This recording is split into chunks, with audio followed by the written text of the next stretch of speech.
Hello दोस्तों, स्वागत है आपका अपना यूट्यूब चैनल प्रशंसा ऑनेस्ट एजुकेशन पे। और मैं श्वेता प्रकृति आप सभी का स्वागत करती हूँ अपने इस यूट्यूब चैनल के माध्यम से।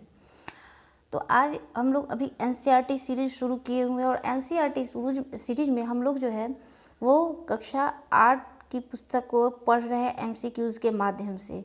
तो आज हम लोग चैप्टर 5 पढ़ेंगे, न्यायपालिका। ठीक है, चैप्टर 5 आज हम लोग का रहेगा न्यायपालिका और इसको जो है एमसीक्यूज़ के माध्यम से हम लोग पढ़ने का प्रयास करेंगे। और पिछले हम लोग अभी तक 4 वीडियो जो है चैप्टर वाइज हम लोग कंप्लीट किए हैं और ये आज जो है 5वां चैप्टर है न्यायपालिका, आज उसको पढ़ने का हम लोग प्रयास करेंगे। तो अभी अब ये फिगर आप लोग देख रहे हैं, यहाँ पे जो है ये जो है भारत का सर्वोच्च न्यायालय का पिक्चर यहाँ पे दिया गया है। ठीक है, ये पिक्चर किस चीज़ का है? तो भारत का सर्वोच्च न्यायालय है। और इसकी स्थापना कब हुई थी? तो इसकी स्थापना जो है वो हुई थी 26 जनवरी। कब हुई थी इसकी स्थापना? 26 जनवरी 1950 को। ठीक है, तो ये है आपका भारत का सर्वोच्च न्यायालय जिसकी स्थापना कब हुई थी? 26 जनवरी 1950 को। और उसी दिन हमारा देश गणतंत्र बना था। इसी दिन हमारा देश क्या बना था? तो गणतंत्र बना था। ठीक है, अब हम लोग जो है क्वेश्चन नंबर फर्स्ट पे आते हैं कि क्वेश्चन नंबर फर्स्ट क्या कह रहा है। तो चैप्टर ही आपका न्यायपालिका, तो इससे जुड़े हुए जितने भी प्रश्न थे उसको इसमें इंक्लूड किया गया है। तो फर्स्ट क्वेश्चन आपका क्या कह रहा है कि न्यायपालिका के दायित्वों में निम्नलिखित में से कौन से बिंदु शामिल है, यानी कि न्यायपालिका का जो है वो क्या क्या दायित्व होता है ना।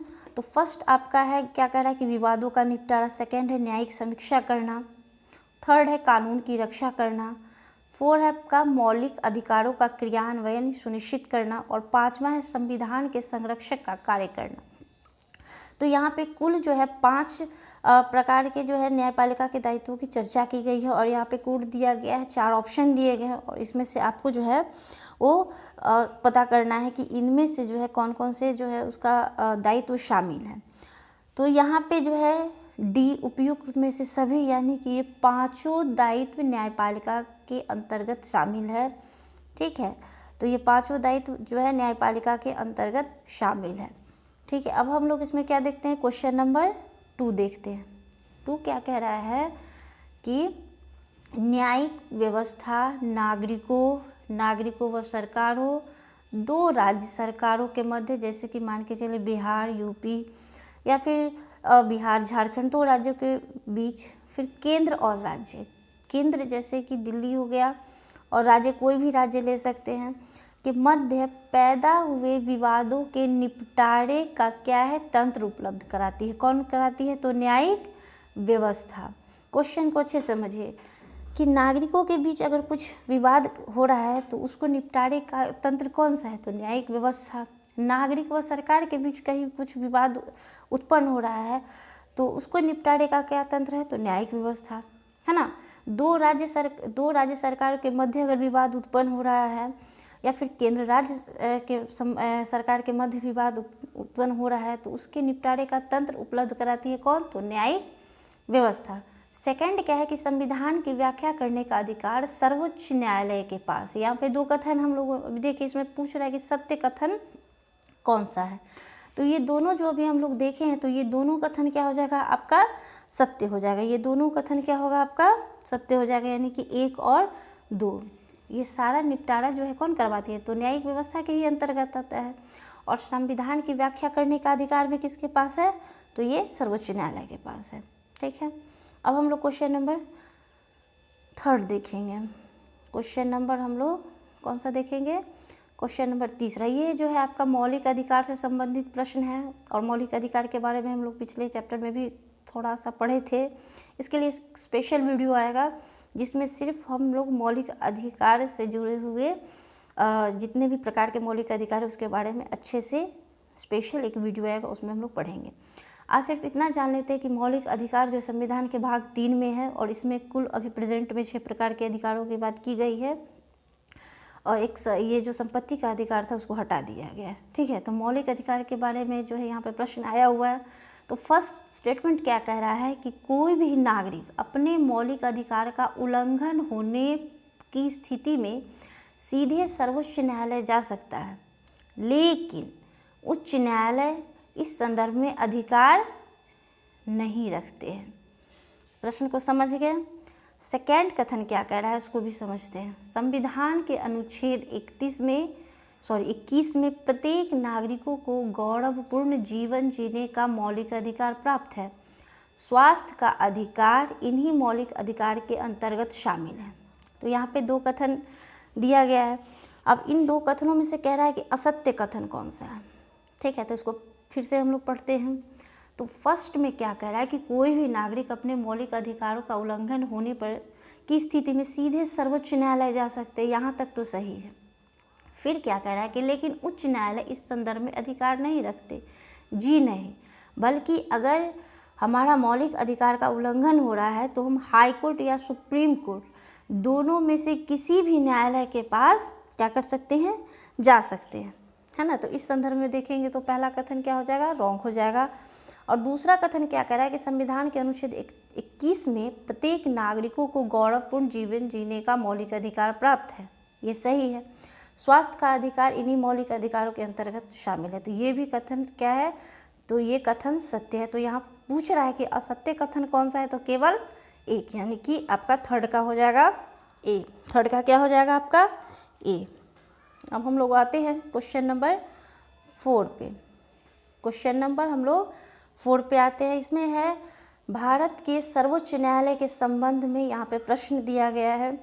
कह रहा है फर्स्ट स्टेटमेंट है कि इसकी स्थापना 26 जनवरी 1950 को की गई थी।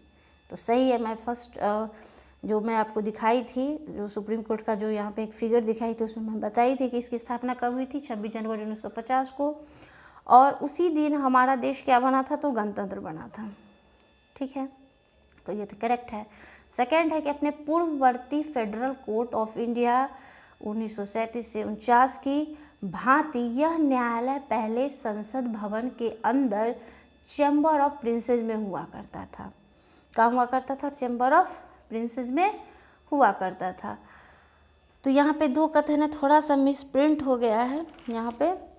तो इसमें जो है इन दोनों में से पूछ रहा है कि सत्य कथन कौन सा है, सत्य कथन कौन सा है। तो ये तो फर्स्ट स्टेटमेंट तो आपका ये सही है ही, और सेकंड स्टेटमेंट जो है ये भी बिल्कुल सही है।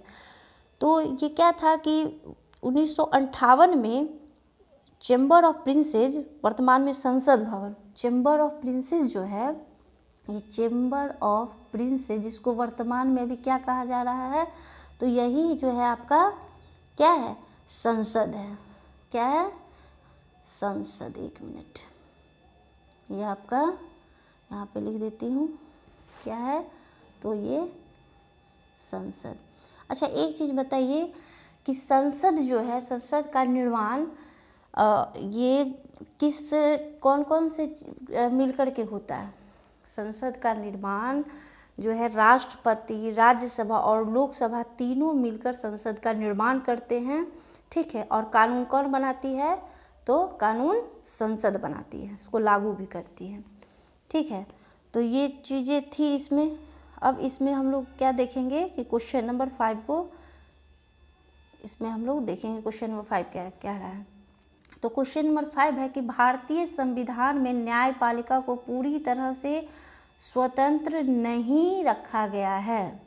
सरकार का उस पर नियंत्रण रहता है। फर्स्ट स्टेटमेंट क्या है, भारतीय संविधान में न्यायपालिका को पूरी तरह से स्वतंत्र नहीं रखा गया है और सरकार का उस पर नियंत्रण है। फर्स्ट पढ़ लिए। सेकंड क्या कह रहा है कि उच्च व सर्वोच्च न्यायालय, यानी कि उच्च न्यायालय और सर्वोच्च न्यायालय के न्यायाधीशों की नियुक्ति में सरकार का दखल नहीं होने पर ही स्वतंत्र न्यायपालिका होना संभव है। ठीक है, अब यहाँ पे क्या क्वेश्चन में है कि सत्य कथन कौन सा है। ये 2 कथन जो हम लोग पढ़े हैं, उसके बाद पूछ रहा है कि सत्य कथन कौन सा है 5 का। तो यहाँ पे आपका हो जाएगा केवल दूसरा ही सत्य है, ऊपर का नहीं। कैसे कि भारतीय संविधान में न्यायपालिका को जो है पूरी तरह से स्वतंत्र रखा गया है। यहाँ क्या कह रहा है कि स्वतंत्र नहीं है। ठीक है, तो ये आपका रॉन्ग हो गया, पूरी तरह से स्वतंत्र है। और सरकार का उस पर कोई नियंत्रण नहीं रहता है। सरकार जो है न्यायपालिका पे इसका नियंत्रण नहीं होता है। और सेकंड क्या कह रहा है कि हमारे संविधान में न्यायपालिका जो है वो पूर्णतः स्वतंत्र है और उच्च व सर्वोच्च न्यायालय के न्यायाधीशों की नियुक्ति में सरकारों की दखल नहीं होने पर ही स्वतंत्र न्यायपालिका क्या होगा, वो संभव है। ठीक है, तो इस तरह हम लोग देखते हैं। तो सत्य कथन कौन सा हो जाएगा, तो केवल 2। अब हम लोग आते हैं क्वेश्चन नंबर 6 पे। क्वेश्चन नंबर 6 क्या कह रहा है कि न्यायपालिका के संदर्भ में है, यहाँ पे कथन दिया गया। तो फर्स्ट है आपका कि शक्तियों के पृथक्करण के चलते विधायिका और कार्यपालिका जैसी सरकार की अन्य शाखाएं न्यायपालिका के काम में दखल नहीं दे पाती।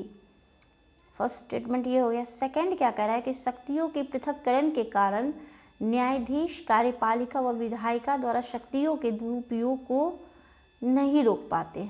इसमें हमको असत्य कथन का पता करना है। किसका पता करना है, असत्य कथन का, क्वेश्चन नंबर 6 का। तो यहाँ क्या हो जाएगा आपका, केवल दूसरा। इसको हम लोग थोड़ा सा देखते हैं कि शक्तियों के पृथक्करण के चलते विधायिका और कार्यपालिका जैसी सरकार की अन्य शाखाएं जो होती हैं वो न्यायपालिका के काम में दखल नहीं दे पाती है। तो फर्स्ट जो है आपका ये तो सही है, फर्स्ट स्टेटमेंट क्या है, वो सही है, नहीं दे पाती है दखल। अब सेकंड क्या कह रहा है कि न्यायपालिका कार्यपालिका व विधायिका द्वारा शक्तियों के दुरुपयोग पर रोक लगाती है। शक्ति के दुरुपयोग पर कौन रोक लगाती है, तो न्यायपालिका जो होती है वो शक्तियों के दुरुपयोग में रोक लगाती है ना। न्यायाधीश जो है कार्यपालिका व विधायिका द्वारा शक्तियों के दुरुपयोग को नहीं रोक पाते, नहीं रोक पाती है। ठीक है, साथ ही संविधान का उल्लंघन होने की स्थिति में कठोर कदम भी उठाती है। तो यहाँ पे हम लोग देखे हैं कि असत्य कथन पूछ रहा है, तो असत्य कथन क्या हो जाएगा, तो ये हो जाएगा, और पहला जो है वो सही है। तो इसके चलते क्या हो जाएगा, ऑप्शन बी आपका सही हो जाएगा। क्वेश्चन को अच्छे तरीके से समझ गए हैं कि शक्तियों के पृथक्करण के कारण ही न्यायाधीश क्या है कि कार्यपालिका और विधायिका द्वारा शक्तियों के दुरुपयोग को वह रोकती है। कौन रोकती है, तो न्यायपालिका रोकती है, यानी कि न्यायाधीश, है ना। तो इसलिए यह कथन क्या हो जाएगा, गलत हो जाएगा। अब हम लोग आते हैं क्वेश्चन नंबर 7 पे। ये उच्च न्यायालय से संबंधित प्रश्न है। ठीक है, तो ये उच्च न्यायालय से संबंधित प्रश्न है। तो इसमें क्या कह रहा है कि उच्च न्यायालयों की स्थापना सबसे पहले 1862 में कलकत्ता, बम्बई और मद्रास में की गई थी।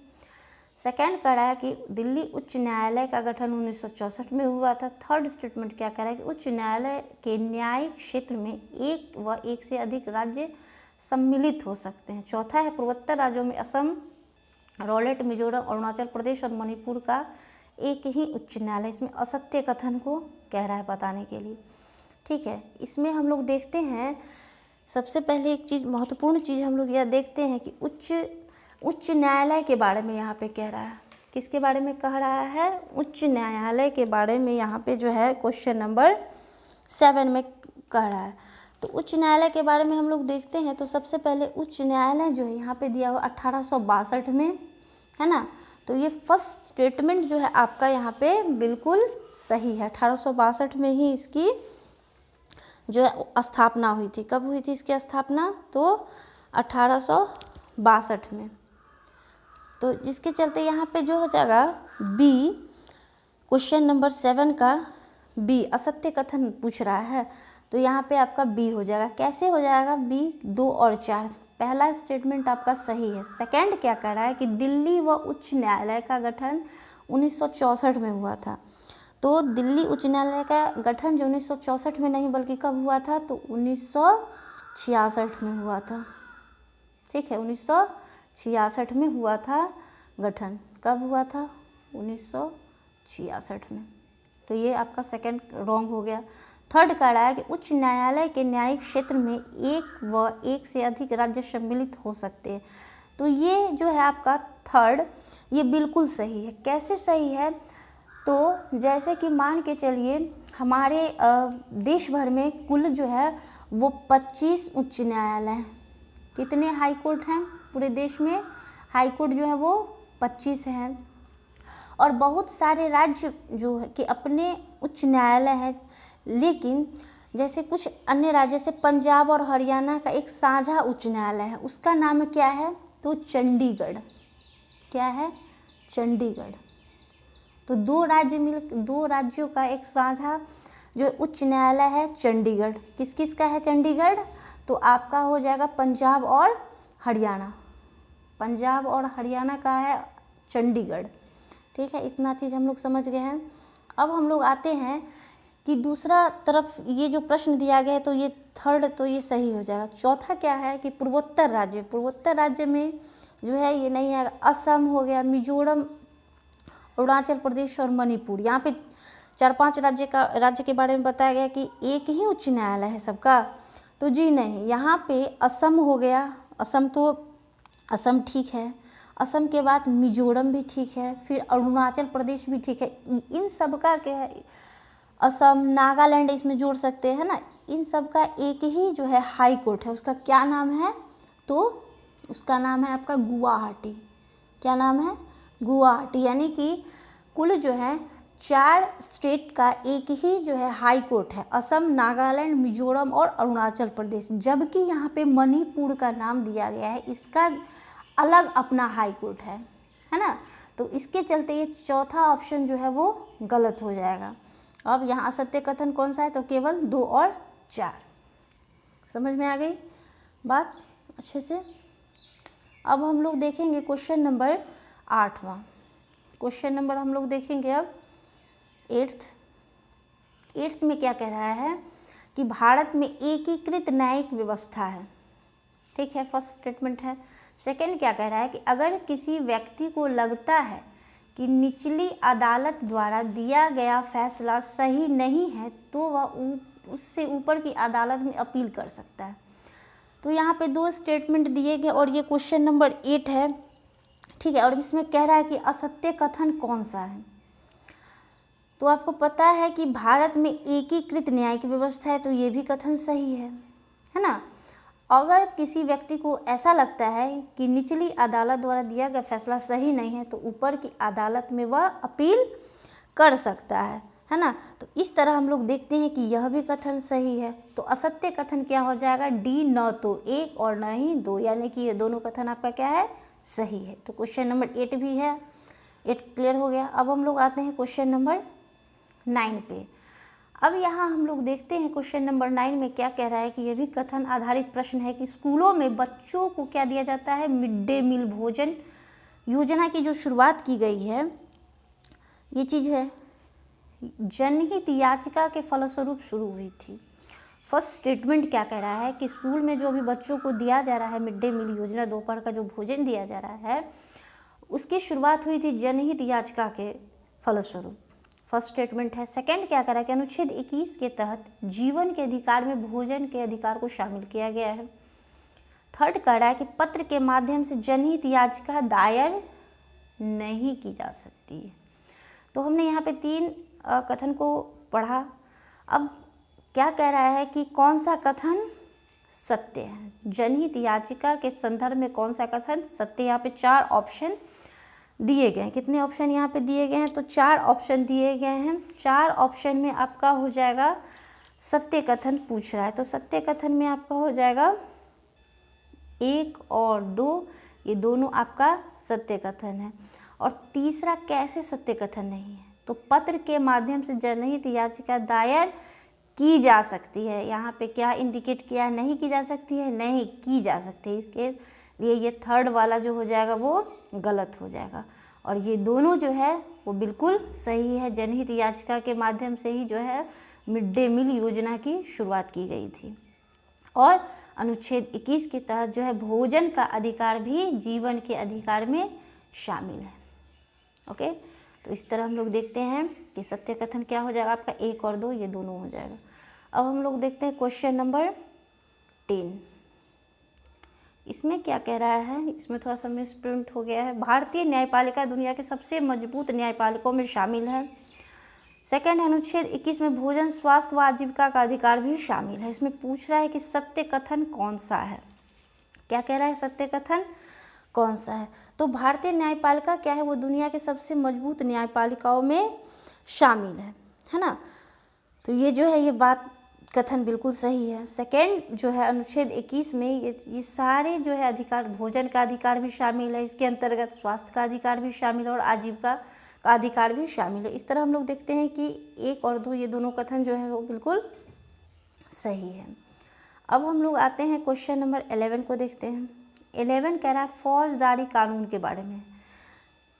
क्या है 11? फौजदारी कानून के बारे में, जिसको आपराधिक कानून भी कहा जाता है ना। इसमें क्या है, इसके संबंध में कथन यहाँ पे दिया गया है। इसमें ऐसी क्रियाओं को शामिल किया गया है जिसको कानूनन अपराध माना जाता है। फौजदारी या आपराधिक कानून जो है इसको बोलते हैं, बहुत ही इम्पोर्टेंट है। इसमें क्या आ जाता है, जैसे चोरी करना, दहेज के लिए प्रताड़ना करना, वह हत्या करना इसके अंतर्गत आता है, फौजदारी कानून के अंतर्गत आता है। इसके बाद सेकंड कथन क्या है कि इसके अंतर्गत प्राथमिकी दर्ज होती है, होने पर पुलिस जांच करती है। जैसे प्राथमिक क्या होता है, FIR। सबसे पहले हम लोग फर्स्ट इन्वेस्टिगेशन रिपोर्ट FIR जो है वो दर्ज कराई जाती है। उसके बाद क्या होता है कि पुलिस जांच करती है और अदालत में केस दर्ज कराती है। थर्ड स्टेटमेंट क्या है, इसके अंतर्गत दोषी व्यक्ति को जुर्माना या जेल दोनों की सज़ा दी जा सकती है। यहाँ पे 3 कथन दिए गए, इसमें सत्य कथन पूछ रहा है। क्या पूछ रहा है? सत्य कथन इसमें पूछ रहा है। तो ये तीनों स्टेटमेंट जो है ये बिल्कुल सही है। इसमें जो है, क्योंकि इसको जो है फौजदारी कानून को ही कानून इसको अपराध माना गया है, आपराधिक कानून माना गया है, तो इसमें चोरी, दहेज या प्रताड़ना, है ना, हत्या करना, ये सबको अपराध माना गया इसके अंतर्गत। और इसके बाद कोई व्यक्ति जो है उसको FIR दर्ज करेगी और इसके बाद जो है अदालत में केस दर्ज कराती है पुलिस। फिर दोषी जो पाता है उसको जुर्माना या फिर जेल दोनों की सज़ा हो सकती है। तो इसके अंतर्गत आ जाएगा ऑप्शन डी, उपयुक्त में से सभी कथन क्या है आपका, तो सत्य है। अब हम लोग आते हैं क्वेश्चन नंबर 12। अब है दीवानी कानून, है ना। क्या है? दीवानी, इसको सिविल लॉ भी बोलते हैं। क्या बोलते हैं? Civil law. इसके संबंध में यहाँ पे कथन दिया गया। फर्स्ट स्टेटमेंट क्या है, इसका संबंध व्यक्ति विशेष अधिकारों के उल्लंघन व अवहेलना से होता है। सेकेंड है, इसके अंतर्गत दायर याचिका पर अदालत राहत की व्यवस्था करवाती है। ठीक है, तो यहाँ पे जो हो जाएगा आपका, ये दोनों स्टेटमेंट जो है क्या है, सत्य है कि नहीं है। यहाँ पे पूछ रहा है कि ये दोनों स्टेटमेंट में सत्य कौन सा है। तो इसमें भी हो जाएगा 1 और 2, ये दोनों स्टेटमेंट जो है बिल्कुल ही सही है।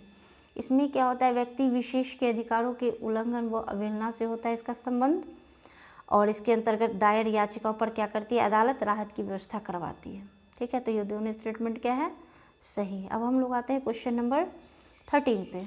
ये जो है आपका न्यायिक समीक्षा शब्द से क्या आशय है। तो संसद द्वारा पारित कानून की संवैधानिक जांचना, मौलिक अधिकारों को लागू करने की न्यायपालिका की जो प्रक्रिया है ना, एक प्रकार की ये जनहित याचिका है, उपयुक्त में से कोई नहीं। ये 13 का है। तो इसमें से हो जाएगा आपका, इस समय का आशय क्या है, तो ए हो जाएगा, संसद द्वारा पारित कानून की संवैधानिक जो है इसको जांचना। इसको हम थोड़ा सा अच्छे से समझने का प्रयास करते हैं, है ना।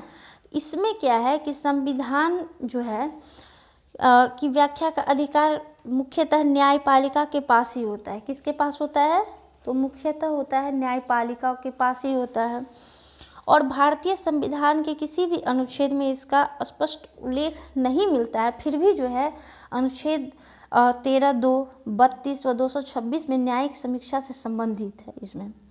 अब हम लोग एक चीज़ यहाँ पे देखते हैं, न्यायिक समीक्षा का जो है सबसे आशय पूछ रहा है। इसको हम लोग, अगर संविधान की जो व्याख्या का अधिकार न्यायपालिका के पास होता है ना, इस नाते न्यायपालिका को अगर ऐसा लगे कि संसद द्वारा पारित किया गया कोई कानून संविधान के आधारभूत ढांचे का उल्लंघन करता है, तो वह उस कानून को क्या कर सकती है, रद्द कर सकती है। उस कानून को वो क्या कर सकती है, तो रद्द कर सकती है। और इसे ही क्या कहा जाता है, न्यायिक समीक्षा कहा जाता है ना। जैसे कि एक मामला आया था केशवानंद भारती बनाम केरल राज्य मामला 1973 में। कौन सा मामला था ये, तो इसको लिख लेते हैं, केशवानंद, है ना, केशवानंद भारती बनाम, केशवानंद भारती बनाम केरल राज्य, बनाम केरल राज्य। यह मामला आया था कब? तो 1973 में, है ना, यह मामला 1973 में आया था। और इसी के बाद जो है वो इसमें कहा गया था कि न्यायिक समीक्षा कर सके और उस मात्रा तक शून्य घोषित कर सके जिस मात्रा तक वह कानून का उल्लंघन करता हो। तो इस तरह हम लोग देखते हैं कि यहाँ पे 13 क्वेश्चन में कि न्यायिक समीक्षा शब्द का आशय क्या है, तो हम लोग इसको अच्छे तरीके से समझ चुके हैं। अब हम लोग आते हैं क्वेश्चन नंबर 14 पे। 14 क्या कह रहा है कि 14 आपका क्वेश्चन नंबर कह रहा है कि कथनों में असत्य कथन का चयन कीजिए। फर्स्ट क्या है कि 1980 के दशक में जनहित याचिका भारत में विकसित हुई। थर्ड कह रहा है पर्यावरण से संबंधित समस्या के लिए भी जनहित याचिका दायर की जा सकती है। सी, भारत में जनहित याचिका लाने वाले पीएन भगवती थे और यह याचिका केवल सर्वोच्च न्यायालय में ही दायर की जा सकती है। इसमें से क्या करना है? तो 14 का असत्य कथन को चूज करना है। तो इसमें हो जाएगा आपका डी, ये डी असत्य कथन है ना। कैसे असत्य कथन है इसको थोड़ा सा हम लोग देख लेते हैं।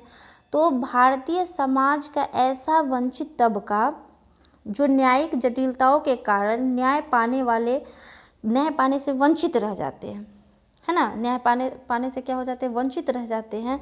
तो इस स्थिति में जो क्या है कि एक थे न्यायमूर्ति पीएन भगवती, ये 1980 में, कब? तो 1980 के दशक में जनहित याचिका की शुरुआत की थी पीएन भगवती ने, ठीक है, शुरुआत की थी।